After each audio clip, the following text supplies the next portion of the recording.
It's movie time again, folks, and today we have a rather interesting piece of anime history.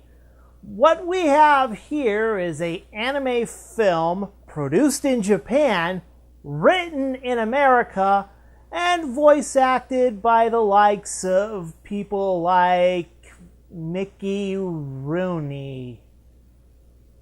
Yeah, today's review is Little Nemo Adventures in Slumberland. Now, this is an odd anime film with a rather interesting history behind it. The film was the brainchild of Yutaka Fujioka of TMS Entertainment, also known as Tokyo Movie Shinsha, that was based off of the early 20th century comic strip of the same name by Winsor McCay.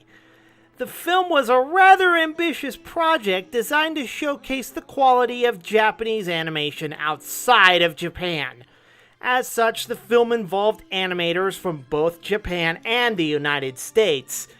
Even though this was produced by a Japanese animation company, thus technically making this an anime, the writing was mostly done in America.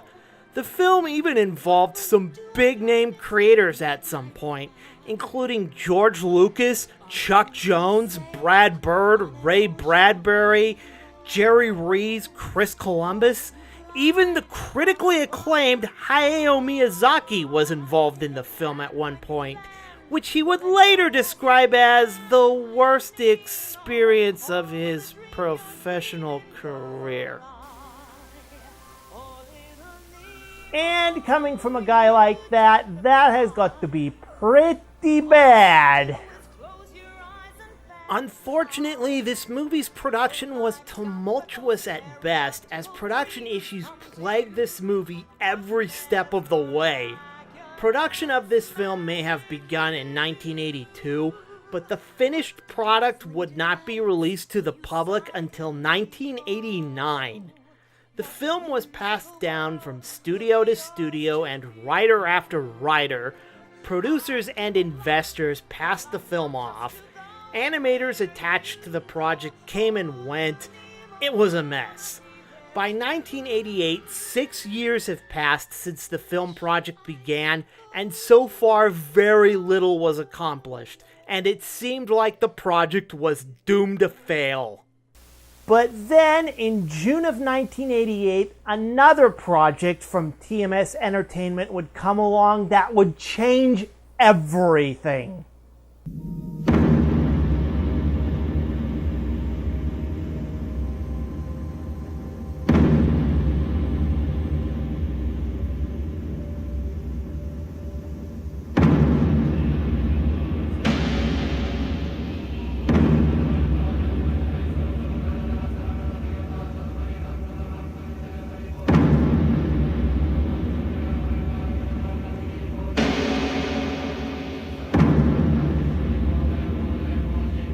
Yes, folks, in June of 1988, Katsuhiro Otomo's Akira was released into theaters, becoming a huge success, receiving worldwide critical acclaim as one of the greatest anime films ever made, and eventually led the way for a renewed interest in anime outside of Japan.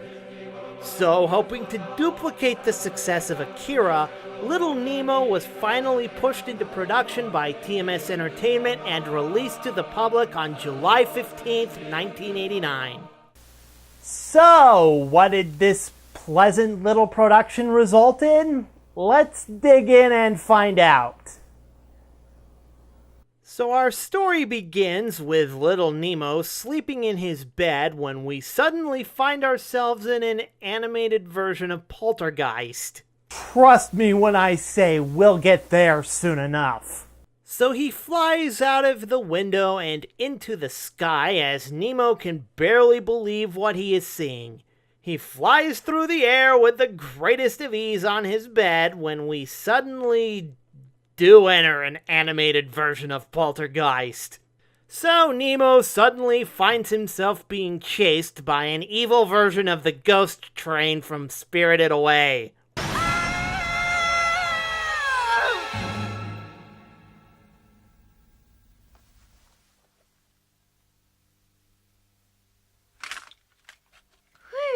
just a dream. So the next day, the circus arrives in town and everybody clamors to go see it. Nemo gets excited as well and decides to bring Rocky's nephew Icarus to come along with him. So, like any excited little boy would do, he goes up to his father and Nemo begs him to take him to the circus, in which his father is too busy to do so. You could just ask him to wait until the weekend before you take him to the circus. It's not really going to go anywhere. It's not anything like a Hatsune Miku concert or anything like that.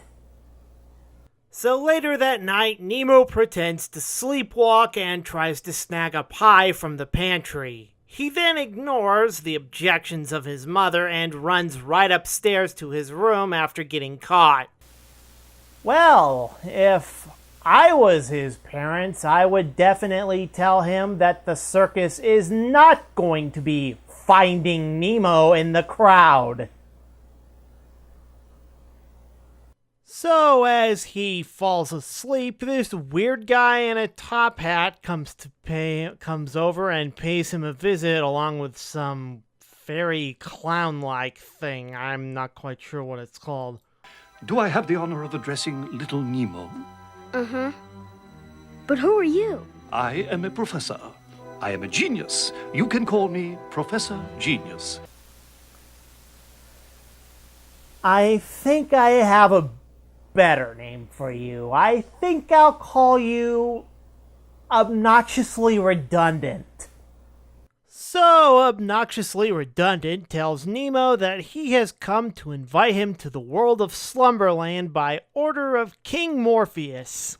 King Morpheus? Slumberland? Yes, indeed. Look, he's going to offer you either a blue pill or a red pill. You take neither, okay? Winners don't do drugs. Actually, it turns out that King Morpheus is actually looking for a playmate for his daughter, Princess Camille. Wait a minute. This princess is a girl? Duh. But I've never played with a girl. Then you seriously need to go outside more often, kid. Yeah, and I don't believe in fairies either, blow me. But after he gets a gift of candies from the princess, he decides to go with them on their magical zeppelin to Slumberland. How about taking the helm, Nemo? Me? Yes! Hold the wheel tightly now. I don't think that's a very good idea. It's a terrific crash, ladies and gentlemen. The smoke and the flames now, and the frame is crashing to the ground, not quite to the mooring mast. All the humanity and all the passengers screaming around it. Yeah, I couldn't resist either. But for the sake of originality, let's take that joke one step further and say that they boarded a rocket ship to Slumberland.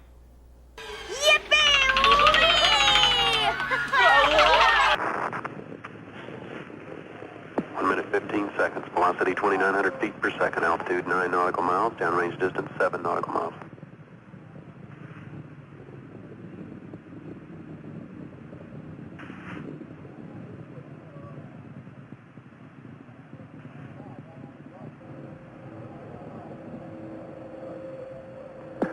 Flight controllers here looking very carefully at the situation. Obviously a major malfunction.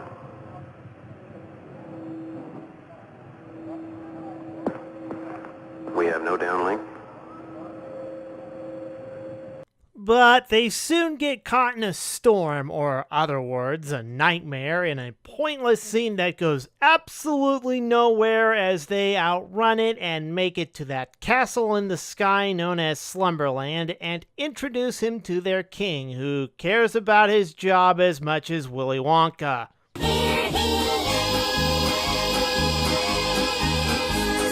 Oh, no, not again. Wait here. Search the garden, and I'll search the palace. Despite this, Nemo does eventually stumble upon the king of Slumberland. who just so happens to be Santa Claus. Strangely enough, that makes sense. Now, Nemo, my delightful boy, I have invited you here to become my sole heir. Me, sir? Yes, you. And as my heir prince, it is my solemn duty to give you the golden key.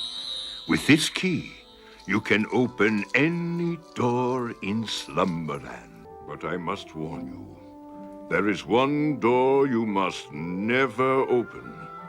The door with this symbol on it. This you must promise. And this promise you must never break. Yes, I promise. Sir, I promise. Yeah. As we learned from the pie incident earlier in the film, Nemo's promises are empty, hollow, and meaningless. In fact, when he grows up, I'm pretty sure he'll become a great politician one day. And so, with the pleasantries out of the way, King Morpheus sends Nemo up to go see his daughter, Princess Camille. It's just that no one has ever accepted a royal invitation in his underwear. Underwear? This is not my underwear. These are my pajamas. Oh, but I believe the royal invitation was for you alone, and not for your little rat. Wow, what a bitch!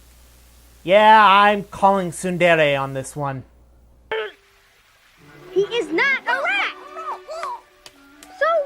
So I am in my pajamas. So what? You invited me here in the middle of the night. And princess or not, this is no way to treat a guest.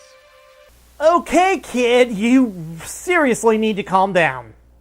Actually, she warms up to Nemo and his squirrel, or in this case, pet rat, Icarus, rather quickly. So she decides to give him a tour of all of Slumberland and shows him some neat stuff. Cue long-ended musical montage of them having fun.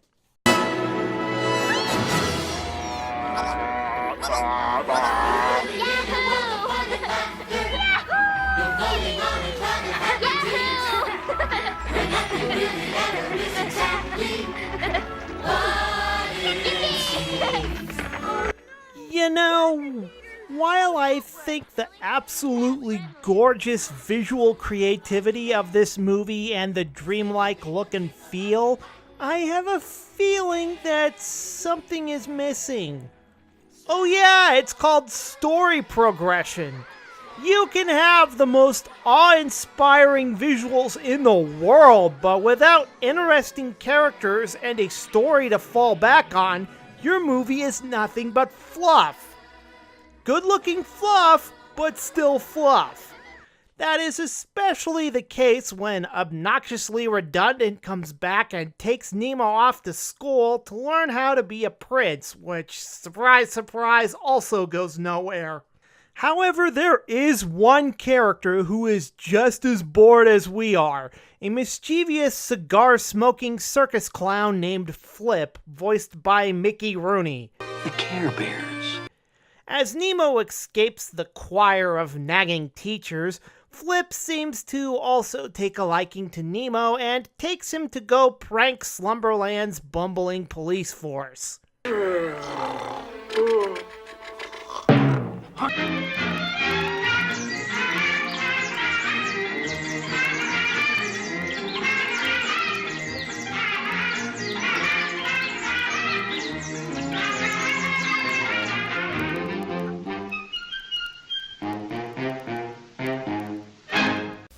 So that's where the Keystone Cops were reassigned to. So while evading the incredibly inept police force of Slumberland, they set off fireworks and hide inside an underground cave and stumble across the door that the king told him not to open. Would you look at that? Wow. You really bumped into something big here, kid. I've got a bad feeling about this, Flip. I have a very bad feeling about this. I got a bad feeling about this. I don't know. I have a bad feeling about this. I have a bad feeling about this. I have a really bad feeling about this.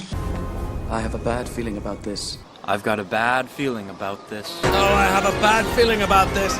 I got a bad feeling about this. This looks like the door that the king warned me about. What do you mean? He gave me this key and told me not to open the door with that symbol on it. Let's open it. You know, I do have to fault the king a bit here, as he never really explained what was behind that particular door, which makes Nemo all the more curious to open it. But once again, who cares about promises? Again, great politician. I mean, Ted Cruz's running mate. So Nemo does open the door despite King Morpheus telling him not to, and thus releasing the Nightmare King upon all of Slumberland and initializing the plot of the movie nearly halfway through the film's runtime. Forget this movie making me fall asleep. I thought I was gonna die. I see. There is no life in the void of your death. Flip! Wait!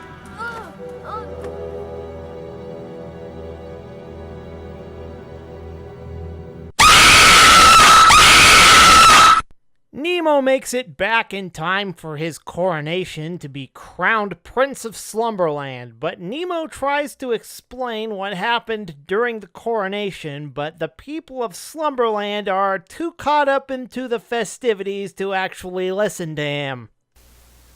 Oh, come on, this is absolutely droll. Hey, DJ, turn up the heat! Drop it.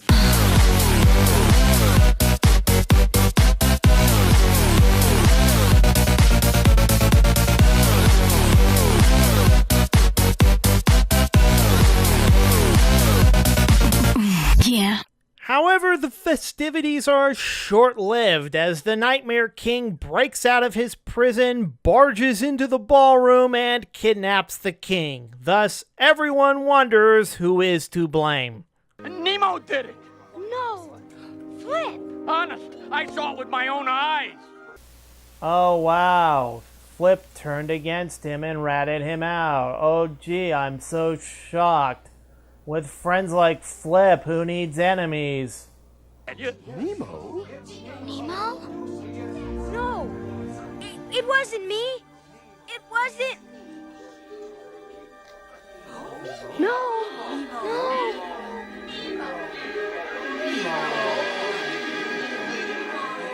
No!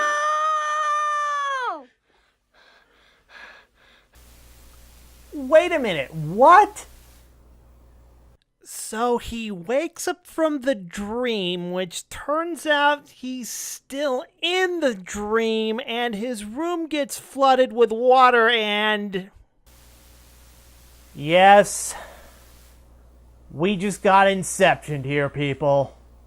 In fact, I'm half expecting Leonardo DiCaprio's character to show up. Oh no! I gotta find my son Nemo! Just keep swimming, just keep swimming, just keep swimming, swimming.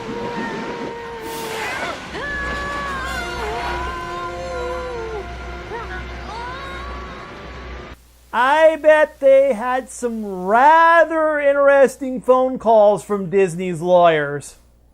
So now Nemo sails upon his bed as Slumberland has fallen completely underwater. Insert Legend of Zelda Wind Waker joke here. Nemo discovers obnoxiously redundant, and they figure out that Flip has the map to Nightmare Land, and they come across him as he is about to be exiled by being fired out of a cannon. Flip is forced to lead them into Nightmare Land as their guide, seeing that Flip encoded the map so only he can understand it, which gives the group no other choice but to trust him. By the way, are you sure you want to take Flip with you? I mean, he hasn't exactly proven himself to be very trustworthy. Are you quite sure that he's not going to stab you in the back later on in the film? So they decide to go to Nightmare Land by boat and get caught in a giant whirlpool as they finally make their way into the Dagobah system. Actually, this is Nightmare Land, and as they arrive, the princess is attacked by fishmen who attempt to drag her into the water. So is anybody going to be of any use at all and, I don't know, actually attempt to help her rather than just point and stare? So they fight off the fishmen, and Flip's map to the Nightmare King's castle gets water damage, so they get lost in the forest. Trying to hide the fact that the map is damaged and he doesn't have a clue of where they are, Flip goes behind a tree so he can get himself a good ol' smoke, but is approached by these woodland goblins. Oh dear God, cover your ears!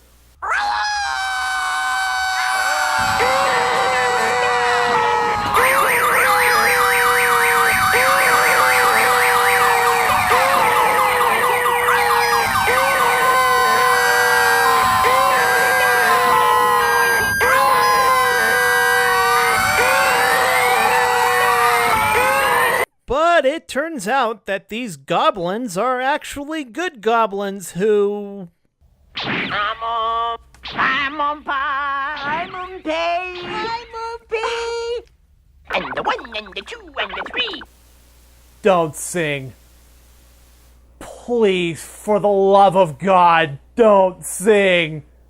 Oh, we are the Boots. Good Goblin Boots. Speaking of singing, I think it is a good time to mention that the music in this film was written by the Sherman Brothers. Yes, the same Sherman Brothers who are undoubtedly the most prolific songwriters in animation history that worked hand in hand with Walt Disney himself on a number of productions. Seriously, guys, what the hell happened? How did you go from all the memorable music from Mary Poppins and classic Disney animated films to annoying drivel like this? I don't care what anybody says. This is not the Sherman Brothers.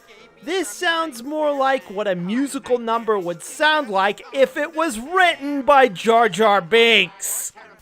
Seriously. I could listen to It's a Small World After All any time of day than listen to the songs in this movie. So the goblins offer to lead Nemo and his friends to the Nightmare King's castle when they are suddenly accosted by his flying minions. Boy, does this sound familiar.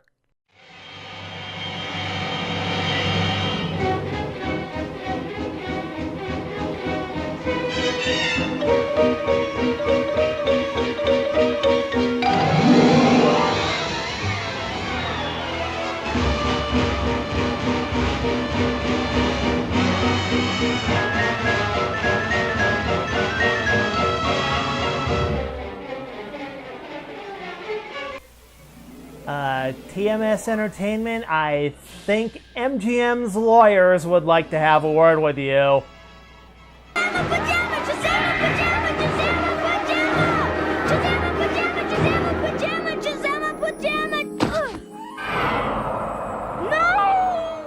The scepter! Really? Again? Okay, now this is getting ridiculous. Do you seriously have to have Nemo wake up in bed every time you decide to reset the plot? It's the same outcome as the last time you did this. He wakes up from his dream only to find out he is still sleeping and the scene goes nowhere just as you would expect. So Nemo and his friends ride off to Nightmare Castle once again atop his flying bed.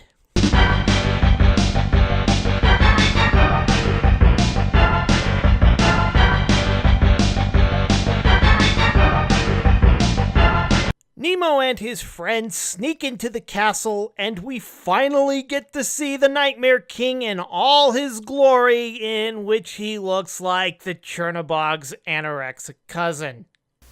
Although, all joking aside, that is a pretty cool and intimidating character design.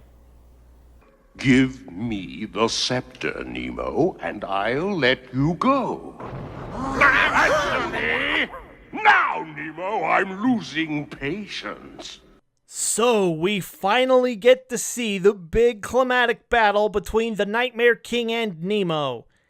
Nemo remembers the words to activate the scepter and destroys the Nightmare King once and for all.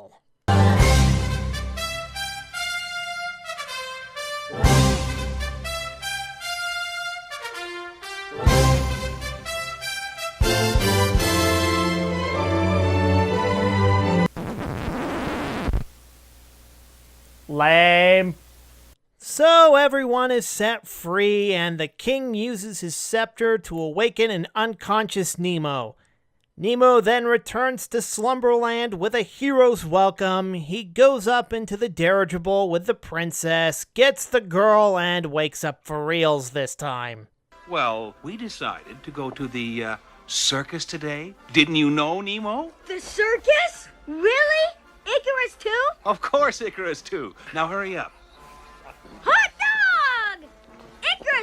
So, Nemo gets to go to the circus after all, and the movie ends with Nemo looking out the window as he reflects on his marvelous adventure. Boy, was that a long hour and a half. So, referring to my original question of how this movie turned out, I think it goes without saying that this movie was a big box office bomb. Despite being rather creative and visually impressive for 1989 standards, those were pretty much the only things going for this movie. Oh, this movie had a lot of problems. The characters are bland, the story is lackluster and confusing, and the voice acting is about as questionable as anything 4Kids Entertainment put out. The film's story doesn't really gain much momentum until near the halfway point when Nemo opens up the door to the nightmare world, and even then it is still underwhelming. The film's biggest detriment, however, is that of the main character Nemo. Up until very late in the movie, pretty much everything this character does is reactionary. He doesn't learn anything over the course of his adventures, doesn't really grow or mature as a character, and most of his dialogue consists of him screaming or saying things like "Yay!" and "Yippee!" While the film received somewhat positive critical reception, audiences, on the other hand, were not impressed. Let's not forget to mention the film was facing stiff competition in its native Japan from Kiki's Delivery Service by Studio Ghibli. By the time it was all over, the film was only able to make back about less than 1/3 of its budget of $35 million. Now, for a big animation studio like Disney, a loss like this would be very disappointing, but they can still pretty much shrug it off. However, a loss like this can literally make or break a Japanese animation studio. The sad thing about this delightful little film is that this movie nearly pushed TMS Entertainment into bankruptcy. As such, Fujioka was forced to step down and retired from the animation business, and the company was sold to Sega soon after in 1992. Yes, that Sega. After that time, the studio spent much of the 1990s recouping its losses by outsourcing its animation to other animation studios, such as Warner Brothers for Tiny Toon Adventures, Animaniacs, and Batman the Animated Series. While TMS Entertainment did eventually earn back its losses, it left outsourcing animation altogether in the early 2000s to focus solely on the terrestrial Japanese market. While it continues to make animated films based on its existing properties like Lupin the Third and Detective Conan, sadly it never again attempted to make films on a large scale like that of Akira or Little Nemo. This film definitely had a troubled production history, and it clearly shows. Not in the form of the animation quality per se, but in story, characters, and pretty much everything else. As such, I can only recommend this film to little kids if they can handle some of the scary stuff that this movie dishes out. Anybody older than 10 years old will probably find it to be annoying very quickly or find themselves drifting into Slumberland. So with that, I give Little Nemo Adventures in Slumberland an overall rating of 4 out of 10. Now, if you're looking for something similar that is much better, in my opinion, then check out the film Paprika by Satoshi Kon. It is a lot more imaginative and better made than this piece of tripe. But I think we should call it here before I myself fall asleep. This is the American Anime Otaku, signing out.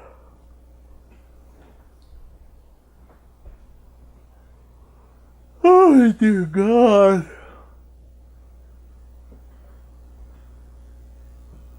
What kind of dream will you dream, little Nemo? What kind of dream will be yours tonight? Where will you go? Do you know, little Nemo?